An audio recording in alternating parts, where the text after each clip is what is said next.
Bom, a pergunta de hoje é: por que uma pessoa engorda?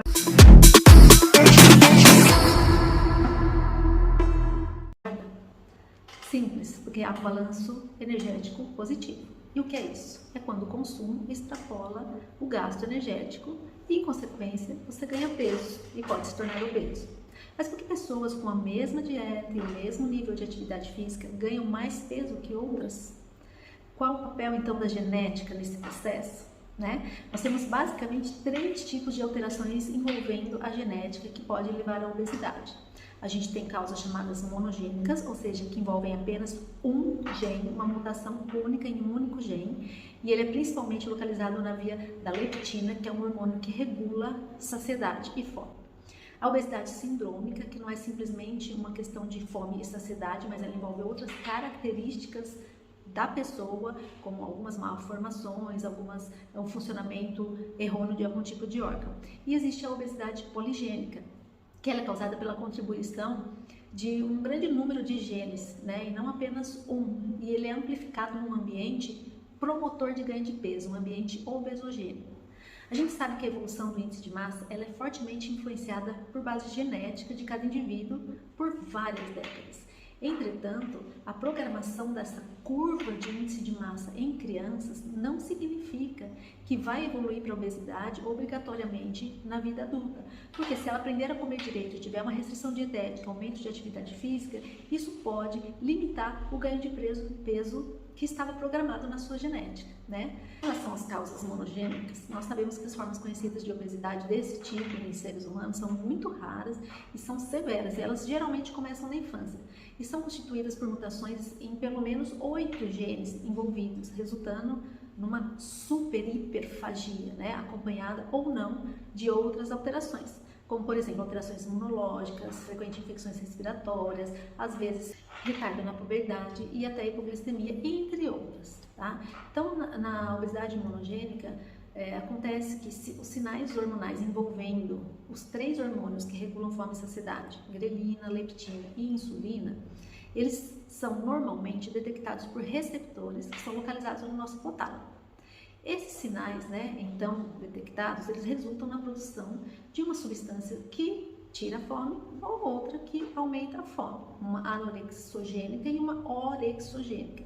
E a partir dessas ligações é que se estabelece então uma cadeia de reações envolvendo outras tantas substâncias, que quando alteradas geneticamente, mesmo que apenas um gene de uma dessas substâncias, desequilibra toda essa fina regulação, causando então a tal da obesidade monogênica, uma única mutação genética, Muitos dos genes identificados para essa obesidade que é rara e que perturba o sistema regulatório de apetite e peso, por exemplo, são os genes da leptina, o gene do receptor da leptina, que é aquele hormônio que regula a saciedade.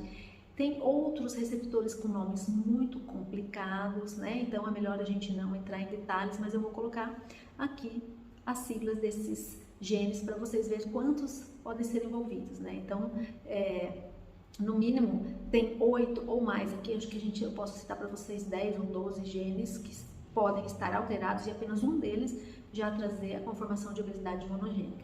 A obesidade sindrômica, por exemplo, as formas sindrômicas de obesidade, elas costumam estar associadas a extrapolações físicas, além da própria obesidade, de início também na infância.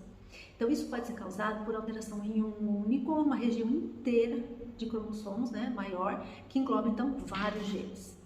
Nesse caso, ela é uma característica de quase 100 síndromes que podem acontecer, que estão acompanhadas de obesidade, Então, geralmente elas têm muitos nomes difíceis e esses fenótipos geralmente incluem, além da obesidade, deficiência intelectual, dismorfia na face, anormalidade específica de sistemas e de órgãos em geral.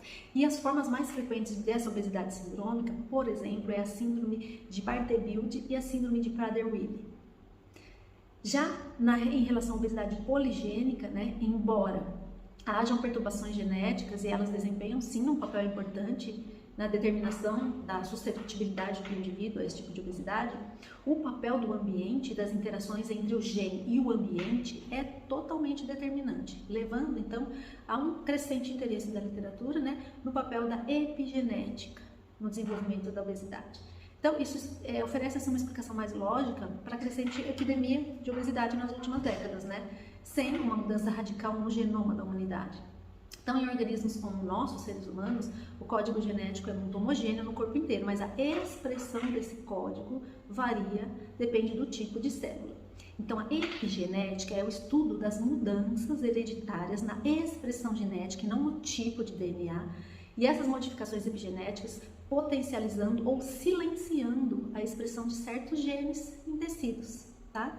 Então, assim, inúmeros fatores ambientais e dietéticos, ou até mesmo o tipo de microbiota intestinal pode influenciar a programação epigenética, desde o feto até os mais variados períodos da vida. Então, os mecanismos epigenéticos atualmente conhecidos incluem 1. Metilação de DNA, 2. Modificações de histonas e 3. Regulação mediada por microRNAs.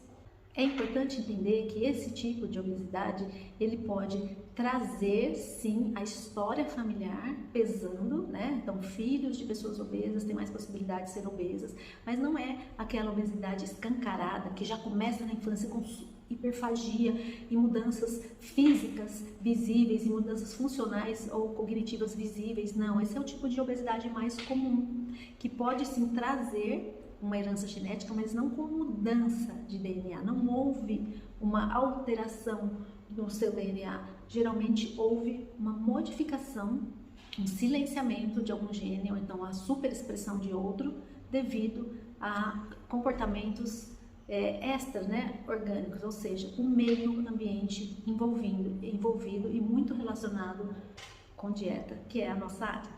Estudos que observam mecanismos epigenéticos e a sua influência, né, de intervenção dietética em seres humanos ainda são muito poucos. Mas sabe-se, por exemplo, que o consumo de gorduras acima da recomendação alteram, sim, as marcas epigenéticas e o aumento de doenças crônicas não transmissíveis, assim como o consumo de ácido fólico, por exemplo, né, quando abaixo das recomendações, pode levar ao silenciamento de algum tipo de gene, né, que desempenha, por exemplo, um papel importante numa síntese de substâncias necessárias que são utilizadas para reparação de DNA, ou seja, para remover alterações que vieram de herança de comportamentos do pai ou da mãe, né? Então, comportamentos herdados, silenciamentos herdados, superexpressões herdadas por alterações devido a mudanças na vida dos pais. Enfim, a gente pode vir com essa herança e modificar. Então, eu posso modular a minha epigenética. Eu posso, através de menor quantidade de gorduras saturadas, menor quantidade também de ingestão de álcool, porque o álcool é uma das substâncias que reduz a quantidade de ácido fólico. Eu tenho a questão da homocisteína, que está totalmente relacionada com vitaminas do complexo B. Mas aí, então, você fala, vamos suplementar pacientes com complexos de proteína, micronutrientes, e aí vai ficar tudo bem. Então, ele consegue ter uma vida perfeita e silenciar todas essas alterações que ele herdou ou que ele modificou em uma época da vida. Não.